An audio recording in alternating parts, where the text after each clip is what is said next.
Bismillah, alhamdulillah, wassalatu wassalamu ala rasulillah, rabbi shrah li sadri wa yassir li amri wa hlul 'uqdatam min lisani yafqahu qawli. Assalamualaikum warahmatullahi wabarakatuh.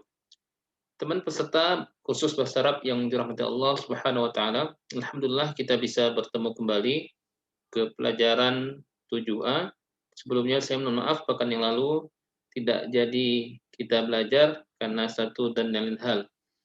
Baik, insya Allah pada pelajaran 7 ini kita akan belajar tentang ruku dan sujud, dan juga nanti di bagian tata bahasa kita akan belajar tiga huruf ila ma'inda.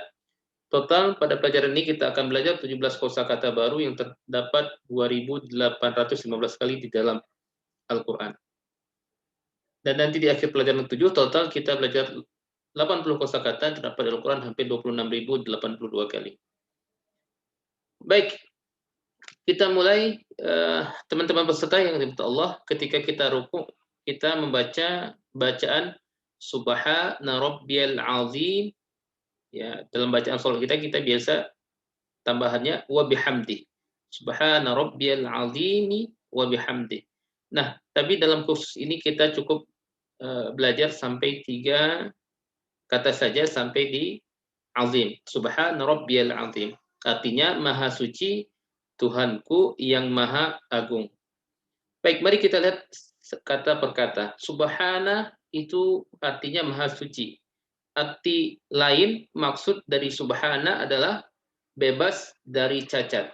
Kata subhana terdapat di dalam Al-Quran 41 kali. Subhana, bebas dari cacat. Suci. Subhanallah artinya Allah Subhanahu wa taala bebas dari sifat cacat atau kekurangan.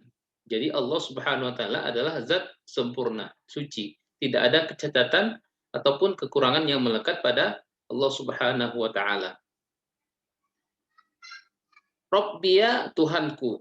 Kita telah belajar Rabbuhu, Rabbuhum, Rabbuka, Rabbi, Rabbukum, Rabbuna. Rabbiya artinya Tuhanku, yaitu zat yang menjaga kita dan membantu kita tumbuh. Menjaga dan mengatur setiap sel dari miliaran sel dalam tubuh kita, dan juga secara eksternal atau secara luar dari tubuh kita menjaga alam semesta yang maha luas ini. Azim, maha agung, berasal dari kata azm. Azm itu tulang. Tulang keras. Azim artinya perpaduan antara kebesaran Allah Subhanahu wa taala dan kekuatan. Agung, azim, 107 kali terulang di dalam Al-Quran.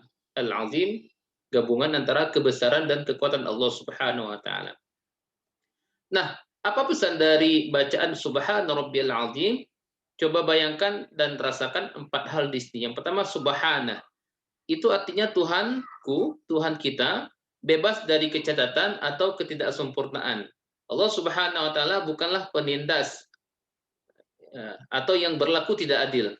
Allah tidak menciptakan sesuatu di alam semesta ini sia-sia.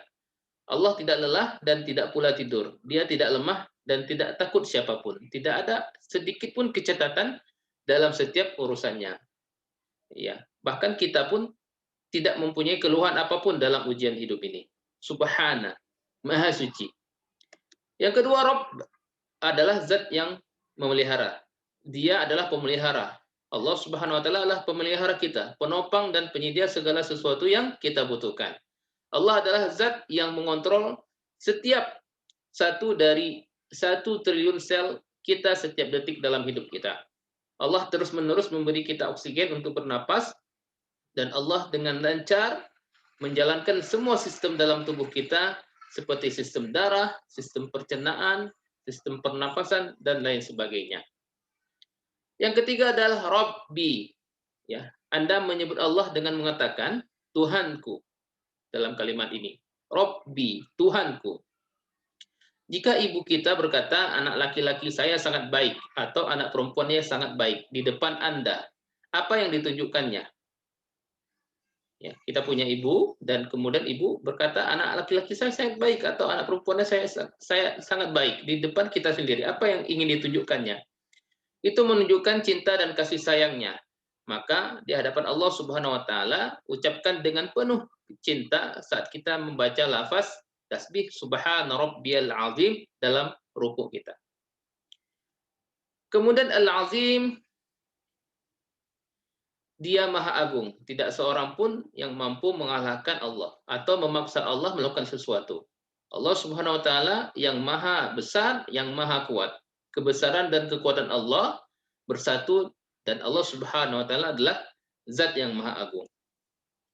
Baik, teman-teman, sekarang mari kita praktek bacaan ruku ini. Seperti biasanya, saya akan bacakan teks Arabnya dan teman-teman membacakan terjemahannya. Kita mulai. Subhana, maha suci. Rabbiya, Tuhanku. Al-Azim, yang maha agung. Sekali lagi. Subhana, maha suci. Rabbiya, Tuhanku. Al-Azim, yang maha agung. Sekarang. Subhana Rabbiyal Azim, maha suci Tuhanku yang maha agung. Subhana Rabbiyal Azim, maha suci Tuhanku yang maha agung. Baik teman-teman, silakan di pause videonya, kemudian diulangi secara mandiri atau bisa bergantian jika sedang menonton berdua, agar arti atau terjemah dari bacaan ruku ini kita kuasai. Silakan. Baik, kita lanjutkan. Kemudian ketika kita bangun dari ruku, kita mengucapkan Sami'allahu liman hamidah. Allah maha mendengar bagi siapa yang memujinya. Sami'a ditambah Allah. Sami'a artinya mendengar. Allah, Allah. Sami'allah, Allah mendengar. Karena Allah Subhanahu wa taala adalah Tuhan kita terjemahkan Allah maha mendengar.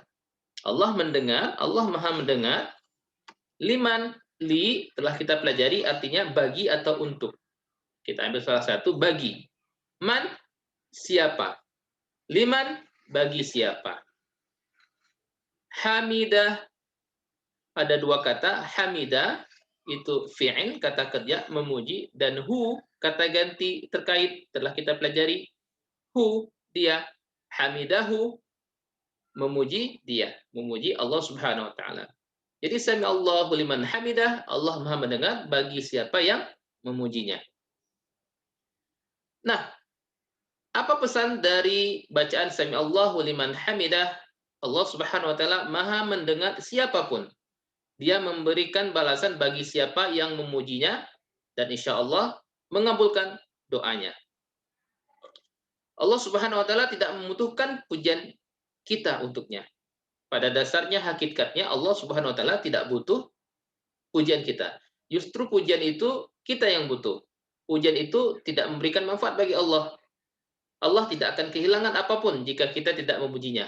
Justru kitalah yang mendapatkan manfaat dengan memuji Allah Subhanahu wa taala. Jika kita tidak memuji Allah, yang rugi adalah diri kita. Baik, sekarang kita praktekkan bacaan ketika bangun dari ruku. Sami Allahu liman hamidah. Seperti biasa, sebutkan terjemahannya dari kata per kata yang saya ucapkan. Sami Allah, Allah maha mendengar. Liman, bagi siapa yang hamidah, memujinya. Sekarang, Sami Allahu liman hamidah. Allah maha mendengar bagi siapa yang memujinya. Baik, alimu, ajarkan.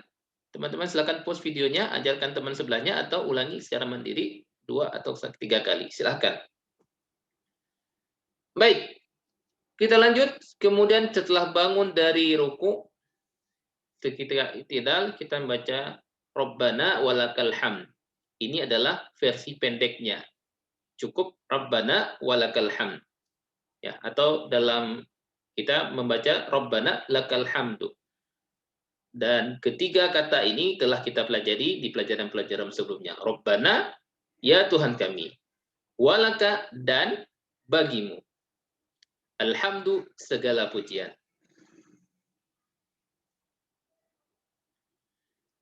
Apa pesan dari Rabbana walakal hamd?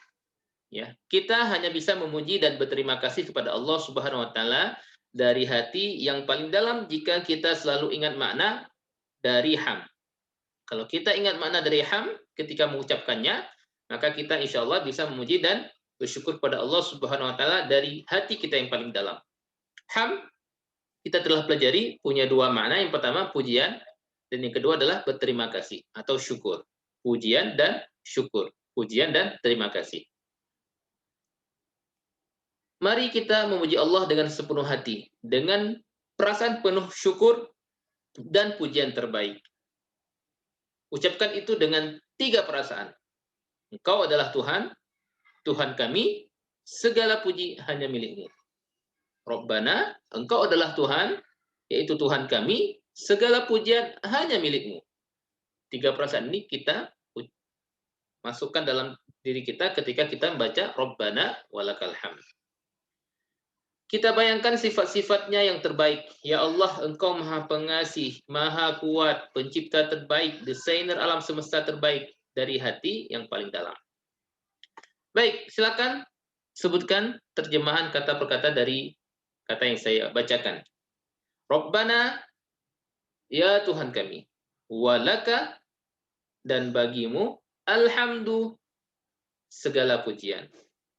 Rabbana walakal hamd, ya Tuhan kami, dan bagimu segala pujian. Rabbana walakal hamd, ya Tuhan kami, bagimu segala pujian. Baik, silakan teman-teman alimu ajarkan di post videonya seperti biasanya. Silakan ajarkan teman di sebelahnya atau ulangi secara mandiri 2-3 kali. Baik, kita lanjutkan. Teman-teman yang dirahmati Allah Subhanahu wa taala, tadi adalah versi pendeknya. Sedangkan versi panjangnya adalah tambahannya ketika kita bangun dari ruku, sami Allahu liman hamid. Sami Allahu liman hamidah, kita membaca doa Rabbana walakal hamdu mil'as samawati wa mil'al ardi wa mil'a ma bainahuma wa mil'a ma syi'ta min syai'in ba'd. Tapi yang sering kita bacakan Rabbana lakal hamdu mil'us samawati wa mil'ul ardi wa mil'u ma syi'ta min syai'in ba'd. Ada perbedaan sedikit. Nah, mari kita pelajari apa makna kata per kata dan kandungan pesan dari doa setelah ruku atau doa ketika i'tidal versi panjang ini. Mil as-sama. Mil as-sama artinya seisi langit. Mil'a isi. Mala'a yamla'u. Artinya mengisi. Mala'a ini adalah kata kerja fi'il. Mala'a yamla'u mengisi. Mil'a artinya isi. Mil'as samawat artinya seisi langit. Karena samawat ini adalah langit bentuk jamak. Sama langit. Samawat langit bentuk jamak. Atau kita bisa, kalau kita terjemahkan langit-langit dalam bahasa Indonesia, pengertiannya bisa berubah. Ya, sering nanti langit-langit itu adalah bagian di bawah atap rumah. Tapi yang dimaksud di sini adalah samawat itu adalah bentuk jamak dari langit. Karena langit ternyata tidak satu lapis, tetapi berlapis-lapis. Kata samawat sendiri dalam Al-Quran terdapat 310 kali. Baik, wa mil al-ard. Mil'a telah kita pelajari, seisi. Al-ard artinya bumi. 461 kali terulang di dalam Al-Quran. Wa mil'a ma bainahuma. Dan seisi apa? Bainahuma. Baina itu artinya di antara. Baina di antara. Huma mereka. Siapa mereka? Mereka ini adalah samawat, langit, dan al-ard, bumi. Jadi di antara mereka, di antara bumi dan langit. Wa mil ama bainahuma. Dan seisi apa yang ada di antara langit dan bumi.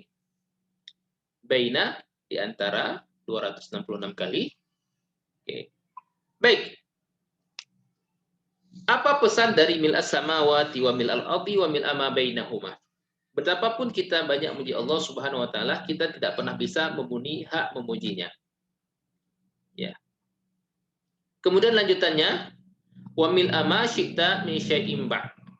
Dan seisi apa yang syi'ta engkau kehendaki min syai'in ba'd, setelah ini. Syi'ta, kamu kehendaki. Asal katanya sya'a yasha'u. Sya'a yasha'u ini adalah kata kerja, syi'ta adalah kata kerja. Insyaallah akan kita pelajari di pelajaran-pelajaran selanjutnya. Artinya kamu kehendaki. Terjemahan dalam doa adalah engkau kehendaki, yaitu Allah Subhanahu wa taala kehendaki. Syai' itu artinya sesuatu. Min syai' dari sesuatu. Syai'un atau sesuatu itu adalah bentuk tunggal. Bentuk jamak pluralnya, ya, bentuk banyaknya adalah asya, sesuatu juga. Bentuk banyak. Jadi syai'un satu saja. Kalau asya banyak sesuatu. Nah, terdapat dalam Quran 283 kali. Ba'du artinya setelah. Teman-teman, apa pelajaran dari doa ini? Kata-kata zikir atau bacaan doa i'tidal ini luar biasa. Mari kita lihat kehidupan Nabi Muhammad SAW. Beliau melewati cobaan dan kesengsaraan yang terus-menerus. Bahkan beliau SAW pernah tidak makan 2 kali berturut-turut dalam kehidupan kenabiannya. Selain itu, beliau SAW dianiaya hampir 13 tahun ketika di Makkah, dan ketika di Madinah kotanya diserang oleh tentara selama berapa tahun. Ingatlah ini dan lihat kata-kata dalam zikir ini yang mengungkapkan bagaimana terima kasih dan syukur yang diungkapkan oleh Rasulullah SAW kepada Allah Subhanahu wa taala. Tidak ada manusia yang dapat mencapai bahkan sebagian kecil dari apa yang telah diungkapkan Nabi dalam zikir ini. Nah, menurut penelitian modern, seseorang harus selalu bersyukur agar memperoleh kehidupan yang damai dan memuaskan. Salah satu ahli kesuksesan modern telah menyarankan bahwa untuk mengembangkan rasa syukur dalam diri kita, kita harus mencoba membayangkan kita sedang mengisi tubuh kita dengan cairan syukur setiap malam sebelum tidur. Seolah setiap bagian tubuh kita sedang berada dalam kolam berenang dan berenang dalam rasa syukur. Sekarang lihatlah perkataan Nabi Shallallahu Alaihi Wasallam. Beliau ingin memenuhi langit dan bumi dan segala sesuatu di antara langit dan bumi dengan rasa syukur dan pujian kepada Allah Subhanahu Wa Taala. Rabbana walakal hamdu mil'us samawati wa mil'ul ardi wa mil ama bainahuma. Ya.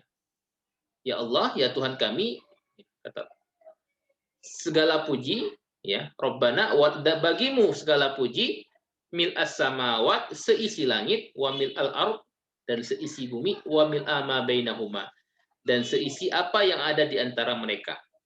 Bagian terakhir dari zikir lebih menakjubkan. Setelah menyebut langit dan bumi, Rasulullah SAW bersabda bahwa beliau ingin berterima kasih dan memuji Allah dengan lafaz wa min amma syi'ta min syai'in ba'd. Apapun yang engkau kehendaki ya Allah, artinya ya Allah, hamba hanya mengetahui langit dan bumi. Jika ada sesuatu di luar itu yang menyenangkanmu, hamba akan dengan senang hati mengisinya juga dengan rasa syukur dan pujian. Allah Maha Tahu yang terbaik. Teman-teman yang dimuliakan Allah Subhanahu wa taala, bayangkan Rasulullah SAW mengajarkan kita doa yang sangat luar biasa.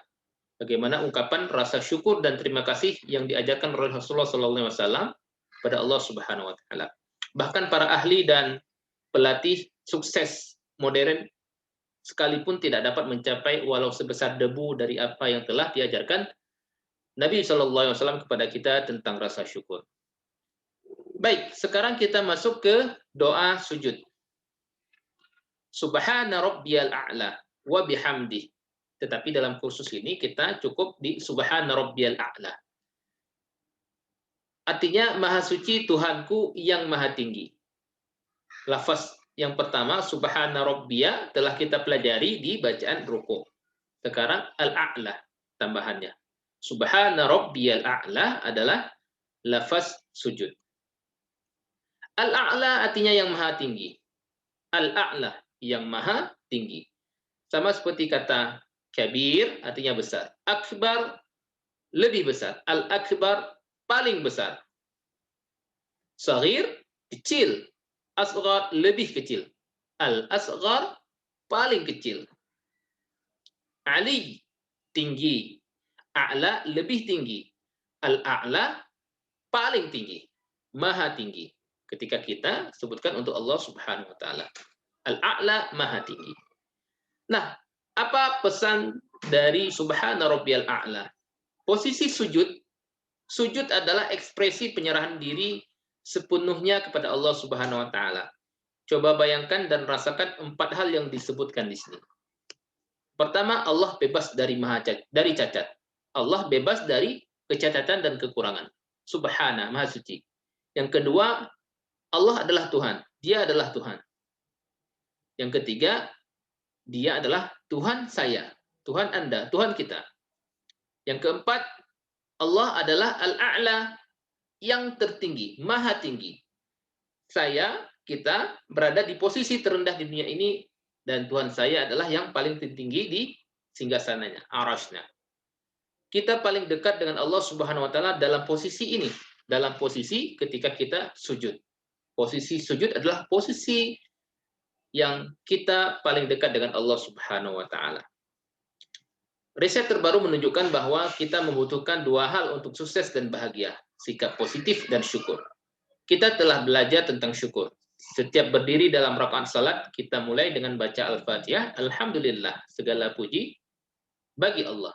Dan diakhiri dengan walakal hamd ketika kita bangun dari rukuk. Sekarang mari kita lihat tentang tasbih.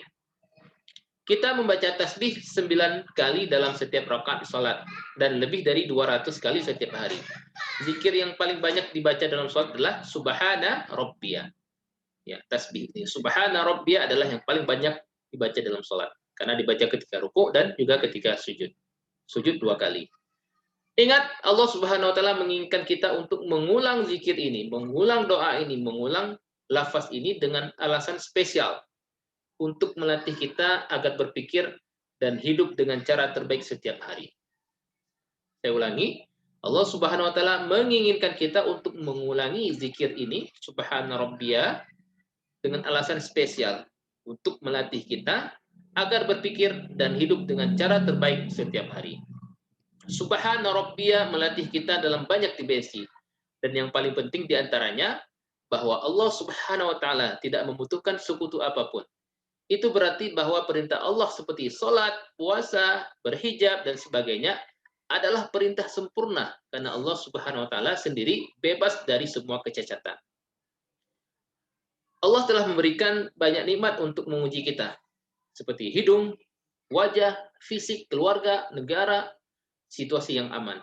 Ujian ini juga tanpa celah. Sebagai hamba yang taat, kita harus meminta bantuan Allah Subhanahu wa taala untuk memenuhi kewajiban kita tanpa ada keluhan sedikit pun, tanpa ada rasa mengeluh. Kita harus berdoa kepada Allah Subhanahu wa taala, "Ya Allah, tolong selesaikan masalah saya dan perbaiki kondisi saya agar bisa meraih kesuksesan di dunia dan di akhirat." Sambil membaca tasbih, kita sujud dan kita meletakkan wajah kita di bumi dan mengucapkan Rabbiyah dengan penuh cinta dan kasih sayang. Seolah-olah kita berkata, "Ya Allah, hamba benar-benar puas dan tidak memiliki keluhan apapun." Jika kita membaca tasbih dengan perasaan dan perilaku ini, maka kita insya Allah dapat mengembangkan sikap positif yang kuat dalam diri kita. Yang hari ini apa yang disebut ahli sukses bahkan tidak dapat memberikan 1% dari doa yang diajarkan oleh Rasulullah SAW ini. Ingat, apapun yang Allah kehendaki itu semuanya sempurna. Situasi yang kita hadapi bisa jadi merupakan ujian dan atau karena kesalahan kita sendiri. Kita harus berdoa kepada Allah Subhanahu wa taala agar Allah membantu kita agar kita bisa melakukan yang terbaik dalam situasi apapun yang kita hadapi atau mengubahnya dengan cara yang terbaik. Inilah rahasia sukses. Baik, teman-teman, sekarang silahkan sebutkan arti dari lafaz yang saya bacakan. Kita mulai. Subhana, Maha Suci. Rabbiyah, Tuhanku. Al-A'la, yang Maha Tinggi. Subhana Rabbiyal A'la, Maha Suci Tuhanku yang Maha Tinggi. Subhana Rabbiyal A'la, Maha Suci Tuhanku yang Maha Tinggi. Alimu, silakan diajarkan, pause videonya, ajarkan teman sebelahnya, atau ulangi secara mandiri 2-3 kali. Silakan. Baik, teman-teman yang dirahmati Allah Subhanahu wa taala, tasbih dan kesuksesan. Mari kita berdoa kepada Allah, ya Allah, bantu saya untuk menerima setiap hidup saya dan tidak memiliki keluhan apapun terhadap Engkau. Tidak pernah mengeluh. Mengapa hal ini terjadi kepada saya? Kita cukup berdoa kepada Allah, ya Allah, bantu saya untuk menerima setiap apapun dalam hidup saya dan tidak punya keluhan apapun terhadap Engkau, ya Allah. Kemudian mari kita evaluasi berapa kali kita kadang mengeluh tentang warna kulit kita, hidung kita, wajah kita, fisik, atau keluarga kita, atau cuaca di tempat kita tinggal, atau negara tempat kita berada. Evaluasi. Kemudian mari kita rencanakan agar kita tidak melakukannya lagi, tidak mengeluh atas apa yang kita dapatkan dalam hidup ini. Tidak. Artinya kalau kita mengeluh, berarti kita mengeluh apa yang telah Allah berikan kepada kita. Baik, teman-teman, mari kita istirahat dan insya Allah kita akan mulai pelajaran tata bahasa setelah kita istirahat ini. Saya cukupkan dulu. Subhanakallahumma bihamdika asyhadu an la ilaha illa anta astaghfiruka wa atubu ilaik. Assalamualaikum warahmatullahi wabarakatuh.